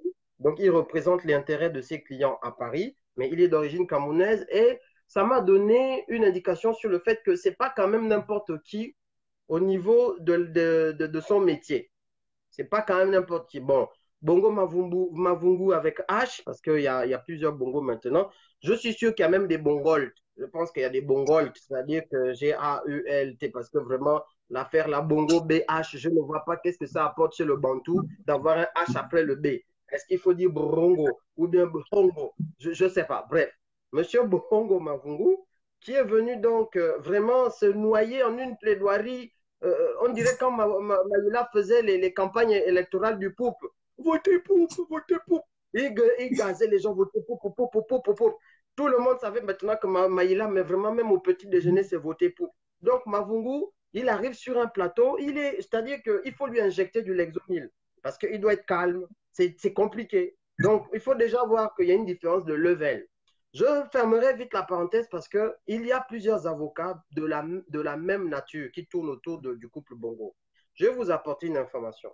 Maître Dumont-Begui, qui est la fameuse avocate là, du couple présidentiel, la blanche botoxier. Bon, ok. Savez-vous que cette dame-là a rencontré Sylvia dans le salon de Botox? Je vous dis la vérité des choses. Elles se sont rencontrées dans un salon de slide Botox. Et c'est à partir de ce, l'entretien n'était pas basé sur les compétences, ni sur les performances, ni sur les affaires gagnées. L'entretien, c'était tu t'injectes, je m'injecte, on a les mêmes types de lèvres, on a les mêmes types je sais pas, de planification stratégique de notre vieillissement. Donc, tu vas devenir notre avocate attitrée. Donc, il y a comme ça une espèce de panoplie de petits menteurs. Parce que cette dame, en plus, je rajoute, pour vous dire le niveau des gens dont ce couple présidentiel s'entoure, c'est un truc de malade. Cette Madame Dumont-Begui, elle est maraboutée, c'est-à-dire qu'elle, pour elle, elle frotte la feuille plus que la plupart des Gabonais. Je vous dis la vérité. Et Sylvia et elle ont ça en commun. Je vous parle la vérité. Dumont-Begui, elle, c'est-à-dire que s'il y a un marabout quelque part qu'elle n'a pas encore vu, c'est grave. Et elle est d'une incompétence et elle est suffisante. Quand elle voit un noir, elle croit que parce qu'elle est blanche, elle doit te dominer. Je vous donne des informations pour que vous compreniez le type de gens qui fréquentent le couple présidentiel au Gabon. Donc, je reviens maintenant sur l'appel à agir, parce que l'appel des 10. Parce qu'il faut bien comprendre, avant de traiter du sujet, comment ces gens réfléchissent. Donc, une affaire est devant une cour qui doit rendre une décision qui ensuite peut aller jusqu'à la haute hiérarchie de la Cour de cassation qui peut casser cette décision. Donc, l'affaire n'a pas encore rendu son verdict. D'accord? L'affaire, on n'a pas encore fini. On n'a même pas encore fini que déjà, il dit qu'il faut casser le truc. Je dis que, mais à l'international, tous les juristes sont en train de dire attendez d'abord que ça finisse. Ils ont juste dit que est-ce qu'on peut passer devant le juge pour que le juge décide si oui ou non on peut faire une expertise médicale. C'est-à-dire, le juge peut encore dire non. C'est-à-dire que le juge, au moment où il va dire je dis oui ou je dis non, mais parler d'abord, disent que non, on ne peut pas lui donner le droit de dire oui ou non. Ça, c'est le premier problème. Le deuxième problème, c'est qu'avec cette situation, on se retrouve avec des énergumènes. Excusez-moi du terme, c'est pas une injure, mais c'est vraiment ça l'état des lieux. C'est-à-dire qu'aujourd'hui, à cause de l'amour qu'ils ont de leur poste, de leurs avantages, de leurs intérêts, et peut-être de la personne, je ne sais pas même si c'est la personne, parce que je vois, vu l'état d'Ali Bongo, comment les gens se sont moqués de lui, si vraiment les gens l'aimaient, c'est pas ces gens-là. Donc, je ferme ma parenthèse dessus, ça le regarde. Mais ils en sont à mettre en place un système dans lequel vous imaginez que si aujourd'hui on a un président qui peut-être a une crise de folie ou de schizophrénie, ou qui se retrouve dans une situation de surmenage, qui commence à péter les plombs au palais, parce que c'est arrivé, je vous rappelle que Staline était un peu schizophrène, il a commencé à tuer tout le monde. Enfin, il est parano d'ailleurs, il n'était pas schizo, il était parano. On peut se retrouver avec un président qui a une affection, une maladie mentale par exemple, qui l'amène à devenir un vrai dingue au palais. Pour eux là, dire que est-ce que la personne là peut être toujours là et puis on l'amène au tribunal pour dire qu'on va te faire un examen. Pour eux là, on ne doit pas. Donc il n'a qu'à tuer tout le Gabon. Il n'a qu'à décimer tout le monde. Tant que nous on l'aime, il est comme ça, vraiment. On ne veut pas. Non. Il faut qu'on ait des mécanismes qui protègent l'intégrité de l'État puisque la personne du président de la République est, d'après vous-même, la clé de voûte. Donc la moindre de ces maladies a un impact. S'il n'est plus équilibré, s'il n'a plus ses capacités physiques, il y a Lee White a dit que Ali Bongo avait perdu son anglais. Vous avez entendu dans l'interview de BBC, il l'a dit lui-même. Ali Bongo a perdu son anglais. Attendez, si quelqu'un ne sait plus comment on parle anglais, pour quelqu'un qui était bilingue, parce qu'il a appris à Londres, il a appris aux États-Unis. Si quelqu'un ne sait plus comment on parle anglais, quelles sont les autres choses qu'il ne sait plus faire, concrètement? C'est Lee White lui-même qui dit, on ne l'a pas arrêté, parce que moi j'attends qu'il atterrisse à Libreville, et après on l'arrête, parce qu'il a dit qu'Ali Bongo a perdu l'anglais. Donc, ça veut dire que quand il parle avec un président étranger, c'est vraiment les Mawashi. Hello, hello, good morning. Il est là seulement. Oh, oh, oh, oh, oh, oh, c'est comment? Le président lui-même regarde, il dit que non. Donc, on est Mais dans cette opération. En fait, pour moi aujourd'hui, l'appel à agir, là où, et je ferme ma parenthèse là-dessus, excuse-moi, je parle peut-être un peu trop là-dessus, mais non, non, non, vas-y, vas-y. Moi, j'ai déjà fait toute ma plaidoirie depuis, donc on t'écoute. là où je. Attends un instant, Stéphane, on me dit que le son n'est pas bon. Je ne sais pas à quoi cela est dû. On me dit que Ah le bon? son n'est pas bon. Je ne sais pas. Laisse-moi vérifier ça. Non, mais il y a quelqu'un Hum. qui vient de dire le son de parfait est bon. Ah, ok, ouais. Ok, c'est bon. Donc, continue alors. Vas-y. Bah attends, le son est bon ou il est pas bon? Benoît, Céline, Il c'est est bon, bon ou il est pas? bon, il est bon. Je crois finalement, il est bon, il est bon. Il est bon. C'est vérifié. Vas-y. Ok. Donc, en fait, toujours sur ce dossier, aujourd'hui au Gabon, sur cette affaire-là, c'est vrai que Appel à agir a su saisir la balle au bon pour démontrer, après, je n'aime pas le mot là, démontrer encore une fois, parce que depuis 1950, on a déjà démontré tout ce qu'on a à démontrer. Donc, pour moi, certaines preuves mathématiques de ce qui est établi, ça ne sert à rien. À un moment donné, quand on est dans une dictature, c'est axiomatique. C'est-à-dire que si tu vas démontrer un axiome, tu es mort. 1 plus 1 égale 2. En maths, si tu n'admets pas cela, tu as un problème. Donc, pour moi, démontrer qu'une dictature est dictatoriale, c'est un vrai problème. C'est un problème métaphysique. C'est comme démontrer que le mal est mal, c'est philosophique. On peut y tourner, on peut faire ce qu'on veut, mais à la fin de la journée, ça va m'enlever mon temps. Donc, démontrer que la dictature est dictatoriale, ça ne me va pas. Par contre, dans ce timing-là, ils ont su profiter de la guerre qu'il y a entre le clan des Dabani Bongo et le clan Lacruz Sylvia, parce que c'est ça qu'il faut comprendre. C'est qu'il y a une guerre des clans et qu'à partir de ce moment-là, le clan d'Abani Bongo a tout intérêt à ce qu'il y ait une expertise sur Ali Bongo pour récupérer le chasse-mouche Ali Bongo, qui est le témoin de leur pouvoir, qui est la main qui permet de signer. Donc, en fait, Ali Bongo devient un objet de chantage entre eux. Comme donc c'est le clan qui gère la Madame Akoli parce qu'elle est de l'héritage Léonba, elle a été placée là en 2009, je ne sais plus, là, en tout cas par Ali Bongo lui-même, avant même 2009 à l'époque, donc, enfin, ou par un autre, je ne sais plus, mais en tout cas, elle est là depuis longtemps. Donc, elle fait partie du clan Bongo d'Abani. Elle ne fait pas partie du clan Valentin Lacruche. Excuse-moi, Stéphane, excuse-moi. Malcolm, on va te virer du live. Malcolm dit quoi encore? Malcolm de ma femme. Non, Malcolm, il ne faut pas faire les choses comme ça. Malcolm de ma femme, non. qui va être mauvais. On a même Continue.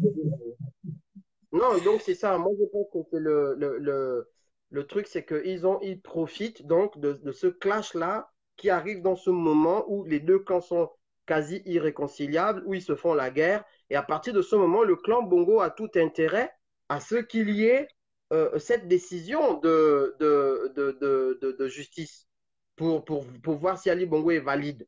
Parce que ça mettrait à nu ce que le clan d'en face est en train de faire. Et puis, c'est aussi un objet de chantage pour leur dire, si vous ne nous rendez pas la personne qui va aussi nous signer nos accords signe pour vous, eh ben, on le déclare inapte. Et puis voilà, c'est ça en fait qu'il faut comprendre. Moi, c'est ce que je comprends. Je ne dis pas que c'est la réalité, mais c'est une réalité dont je m'approche de plus en plus. Et je vois que effectivement, Appel Agir a su. Là, c'est ce qu'on appelle récupérer les guerres de clans de voyous. Et toi, tu te traces ton sillon. Et pourquoi pas? Moi, ça me Mais va. pourquoi pas? Pourquoi pas? Mais Voilà. surtout il faudrait revenir justement au moment, parce que quand même, il y a cette question aussi qui se pose, hein.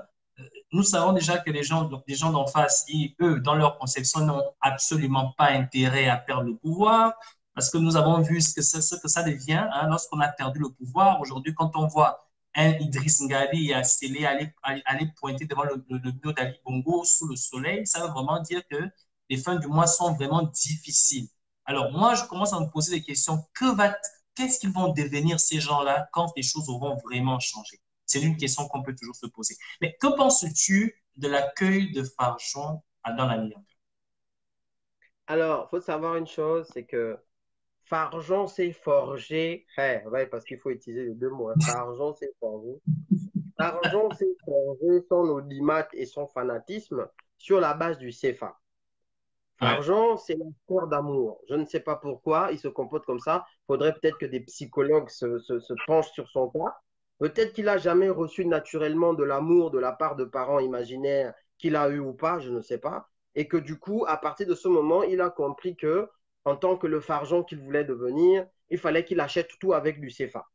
Et qu'il joue Mhm. toujours la petite victime manipulatrice mais expiatoire vous voyez, c'est parce que je suis blanc, vous voyez, c'est parce que les gens ne m'aiment pas, vous voyez, c'est parce que, et par derrière, il se trace son sillon, il convertit à sa religion agévienne qu'il doit convertir, hein, à base de violation de domicile corporel hein, par des orifices inférieurs. Et à partir de ce moment, quand tu analyses donc le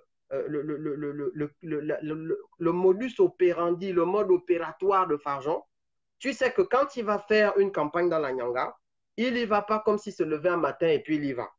Ça veut dire que Mhm. ça fait 1 an et demi qu'il sait qu'il a ces divisions qui sont positionnées dans la Nyanga et que ces divisions attendent les 10 000. Et que donc lui, il doit juste garantir que dans 1 an et demi, quand j'irai dans la Nyanga, j'aurai déjà les 10 000 prêts. Et donc, à partir de ce moment, il va mobiliser une sorte de public, comment on va dire, zombie, un public zombie, mais un public sexe. Je finis pourquoi? Parce que Léon Ba faisait un peu la même chose. Pourtant, Léon Ba n'avait pas vraiment gagné les élections devant Jean-Hilaire Obama. C'est bizarre au Gabon, hein. Bongo arrivé, il faisait tout le temps la même chose. Mais Bongo avait peur des élections parce qu'il savait que quand il irait aux élections, s'il y a un candidat unique, il perd. Et ça, c'est un problème qu'ils n'ont jamais compris au Gabon. C'est comment se fait-il que je vous donne tout ça? Vous venez, vous me chantez. Quand je danse, vous êtes là derrière moi. Oh, on t'a gagné. Oh. Parce que le Gabonais, il sait c'est quoi la dictature. Il sait qu'il n'a rien à attendre et il sait qu'il doit manger le moment où les gars là sont là. Et quand il va aux élections, quand il va voter, vous savez toujours dans les élections au Gabon, le PDG, le parti au pouvoir, ainsi que tous leurs candidats, ils ont souvent perdu.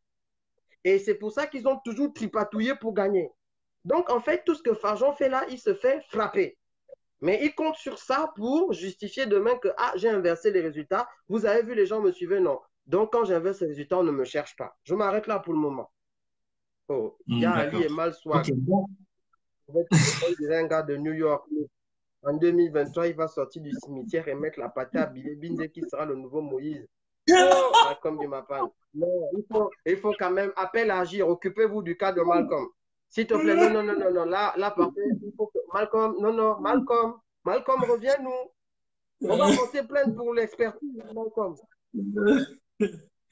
Ah, bon, bref. En tout cas, c'est vraiment ça. Mais encore, ce qui est intéressant dans cette présence de la cruche au niveau, parce que j'attends le discours, hein. J'attends toujours le discours parce que la cruche, c'est dans ces discours que je le prends généralement. Mais ce qui est intéressant dans cette présence, c'est que j'ai vu des personnalités assez particulières. On a vu un Boumou Miyakou qui venait recevoir la cruche comme, évidemment, comme si c'était Ali Bongo qui venait. En fait, on avait l'impression. Mais c'est là où je me pose quand même une question, Stéphane Zane. Moi, certaines personnes m'ont écrit, m'ont fait savoir que parfait, tu étais trop radical, tu étais trop machin, tu étais trop ceci. Le Gabon, on ne peut pas se diviser de ces personnes qui sont des Gabonais comme nous tous. Et avoir un côté radical vis-à-vis d'eux, c'est comme aussi avoir le comportement d'Ali Bongo vis-à-vis des Gabonais.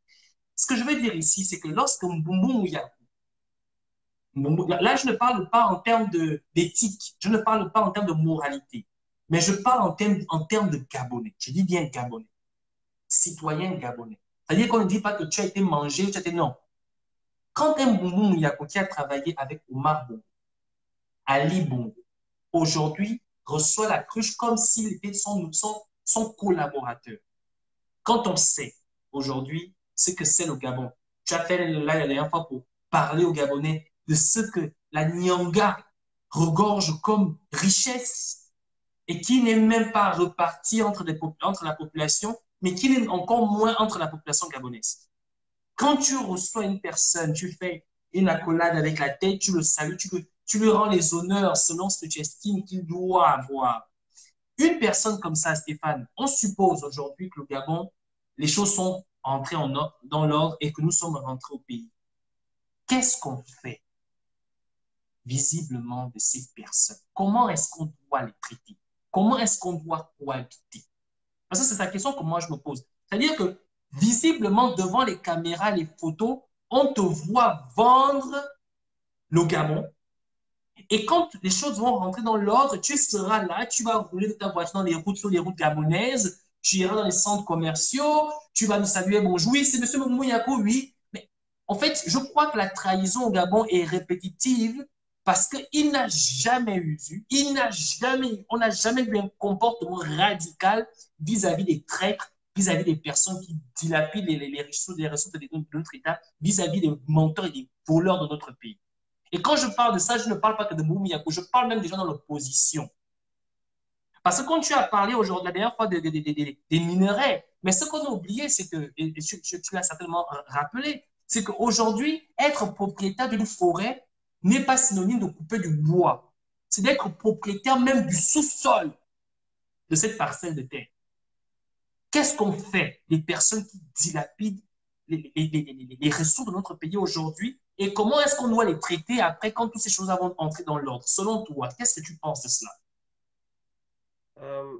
D'abord, commençons par dire pourquoi est-ce qu'on est opposé à ce que ces gens font. Je ne connais pas la Kushalianga, je ne connais pas Mboumiakou, je ne connais pas leurs fils, je ne les connais pas et je ne suis même pas censé les connaître comme je ne connais pas beaucoup d'hommes politiques français. Si le Gabon tournait correctement, je n'aurais même pas besoin de me préoccuper d'eux parce que je ferais ma vie, ils feraient la leur. Ils auraient choisi leur carrière politique et moi, j'aurais peut-être une carrière d'entrepreneur, de chanteur ou de paysan. Donc, franchement, les gens qui pensent que le positionnement qu'on peut avoir, c'est un positionnement contre des individus, ils n'ont rien compris, absolument rien.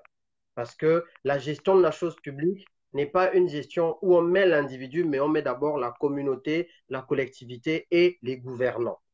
Donc, c'est en tant que gouvernant que je m'intéresse à eux et je regarde, sont-ils des gouvernants qui sont pour le développement du pays, pour que chaque Gabonais vive du fruit de notre terre et de notre sous-sol, qui sont pour que chaque Gabonais vive décemment. Je ne parle même pas de vivre richement. Je parle d'abord de la décence, c'est-à-dire que les choses les plus basiques sont assurées. Logement, santé, éducation, transport, habillement, etc. Ces choses de base.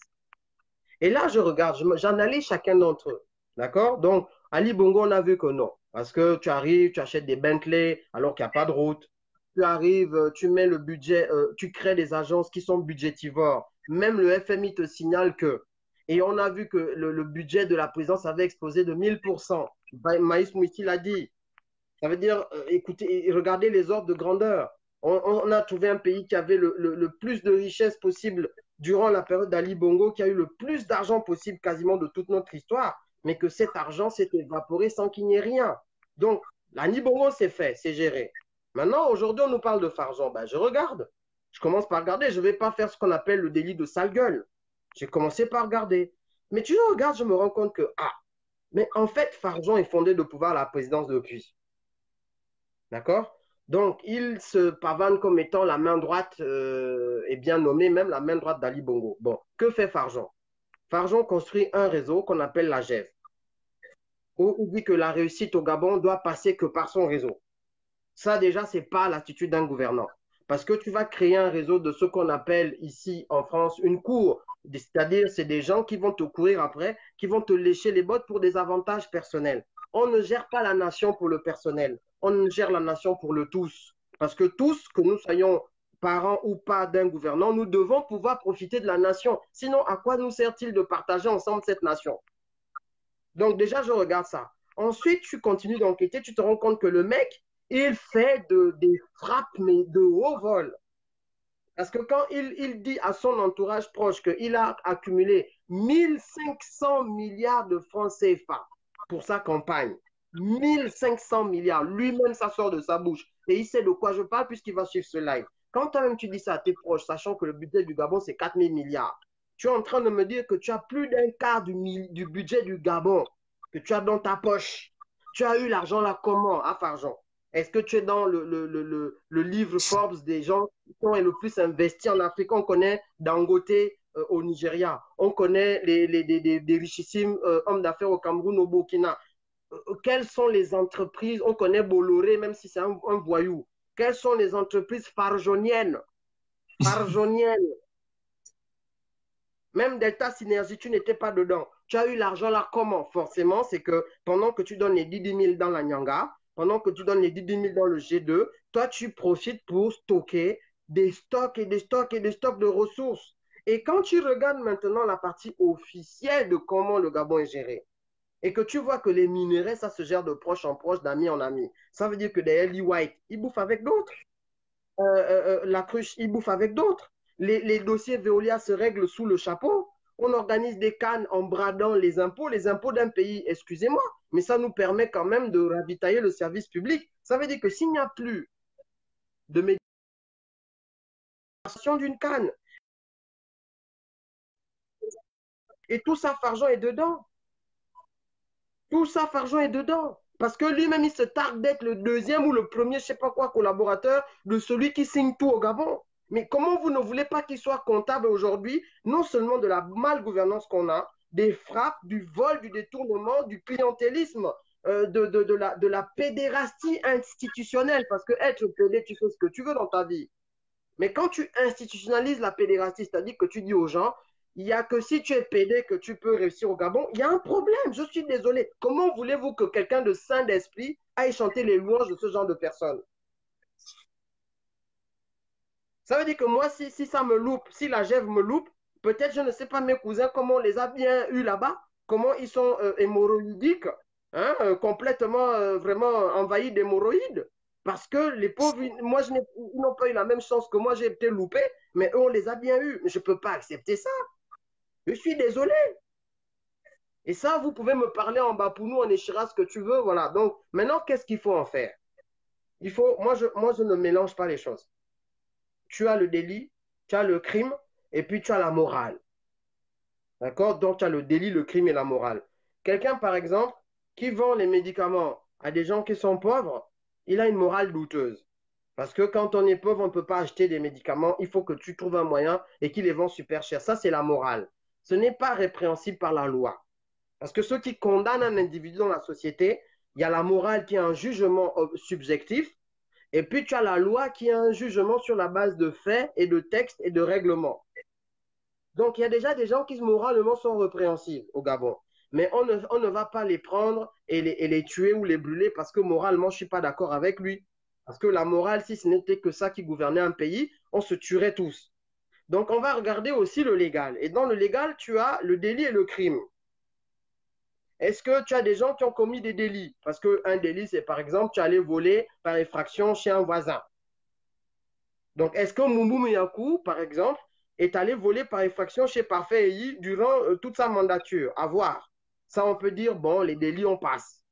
On peut dire, mais même si la justice doit être aveugle, mais on peut dire, bon, là, on passe, parce qu'il y a plus grave. Mais quand quelqu'un a commis des crimes financiers, ça veut dire que, conscient de tous tes moyens, tu as fabriqué une machine à commettre des crimes financiers de type vol à grande envergure, détournement de fonds, détournement de deniers publics, de grande envergure, c'est-à-dire qu'avec des circonstances aggravantes, pendant 20, 30, 40 ans, que tu l'as fait jusqu'à la deuxième, troisième génération, on doit quand même s'asseoir et dire que Mani, même si on laisse ton fils, même si on laisse ta soeur, mais un de vous doit quand même venir répondre quand même. On doit quand même s'asseoir. Quand quelqu'un a commis des crimes de type tuer des gens sans raison, qui sont des comportements criminels, crimes rituels, attaques d'un QG et autres, on doit quand même s'asseoir et juger de l'opportunité de lui demander des comptes. Peut-être que dedans, il y a des donneurs d'ordre, dedans, il y a des exécutants, et dedans, il y a des exécutants de haut niveau, des exécutants de bas niveau. On peut discuter où on met le curseur, mais dire que comme ça, sans même s'asseoir pour voir qu'est-ce qu'on fait en tant que nation, sans même s'asseoir, déjà, on leur donne la communion sans confession, ça pose un vrai problème sur la valeur de ce qu'on va construire. Parce que ce ne sera pas réfléchi.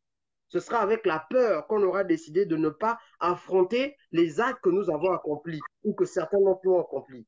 Pour moi, ça pose un problème parce que la nation serait construite sur le sable. Je ne dis pas qu'on condamne, je dis qu'on commence par s'asseoir et dire qu'est-ce qu'on fait de ceux qui ont fait ça, ça, ça. Est-ce que là on pardonne? Est-ce que là on laisse? Est-ce que là on juge? Est-ce que là on condamne avec surtout? Est-ce que voilà. D'accord. De toutes les façons, les Gabonais auront le temps de pouvoir en juger eux-mêmes parce que la nation, elle va se construire ensemble. Donc, en tout cas, c'était un peu le sujet que j'avais à débattre aujourd'hui. Si tu as autre chose à ajouter, donc, je rappelle aux gens que Stéphane n'a plus de page. On lui a Non, zigouillé la page. plus mon ancienne On page. n'a pas signalé, on a zigouillé la page. Donc, on l'a comment décollé, on l'a déraciné de Facebook. Donc, c'est fini, Facebook Stéphane Zen sur maintenant, Facebook. j'ai un nouveau Facebook, c'est Stéphane Zeng avec la panthère noire. Envoyez-moi des demandes d'amis et partagez cette information, mais surtout la page, parce que c'est la page qui est plus importante, vu qu'il n'y a pas un nombre d'amis limité. On peut aller au-delà. Quand vous avez un compte, c'est 5000 amis, alors que quand c'est la page, c'est autant de likes que vous voulez.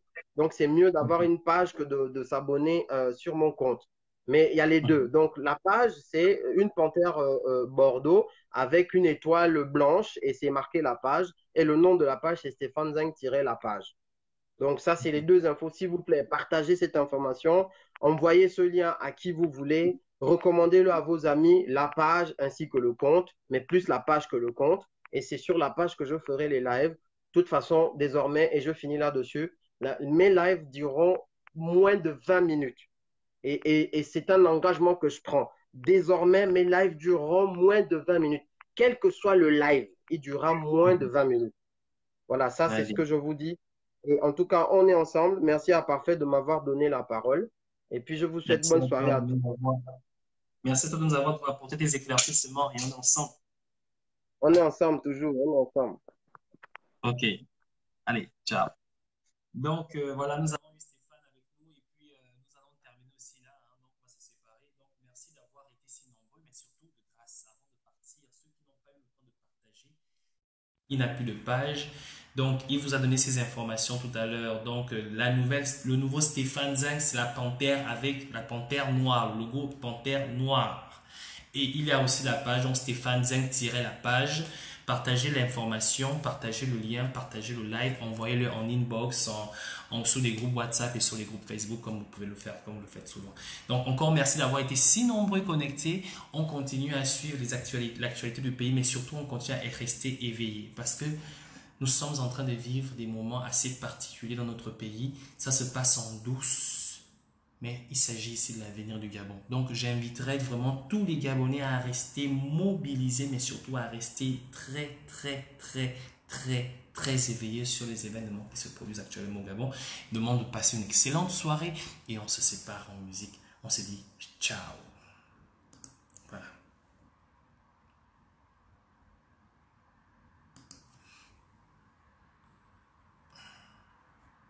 Toujours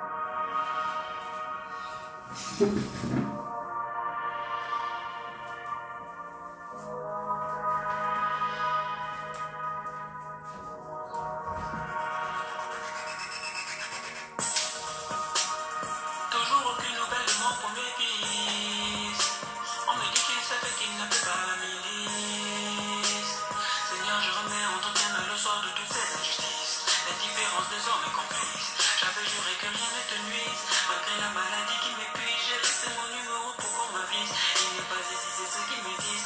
Avec ton père, on a cherché partout dans le camp de police. Et au coin de chez nous, ton téléphone ne prend plus nos appels. J'en ai marre de ton esprit de rebelle. Mais mon Dieu, papa, qu'est-ce que tu faisais dehors? Ces tentations qui dévorent les raisons de ton cœur me font du tort. Regarde comment nos querelles font place aux morts. J'ai relié une mauvaise fatalité. Épargne-moi mon taux de mortalité. C'est mon sein gauche qui t'a le plus allaité. Fallait qu'il me tue au lieu de t'arrêter. Prenez le pouvoir, garde le Gabon. Pourquoi voter si c'est pour tuer l'espoir? Rendez-moi mon enfant avant ce soir. Vous ne savez pas de quoi est capable une mère dans le noir. Vous ne savez pas de quoi est capable une mère dans le noir. SOS 241 Gabon. Made it SOS 241 Gabon. Made it SOS 241 Gabon. Made it SOS 241 Gabon. Nana, je suis tout près de toi, sois tranquille. Mon corps est perdu, mais l'amour que je te porte est intact, dans mille way. Avec la justice divine, j'aurais des démêlés. Mais j'ai le dossier du karma de ces drames et je dois le révéler.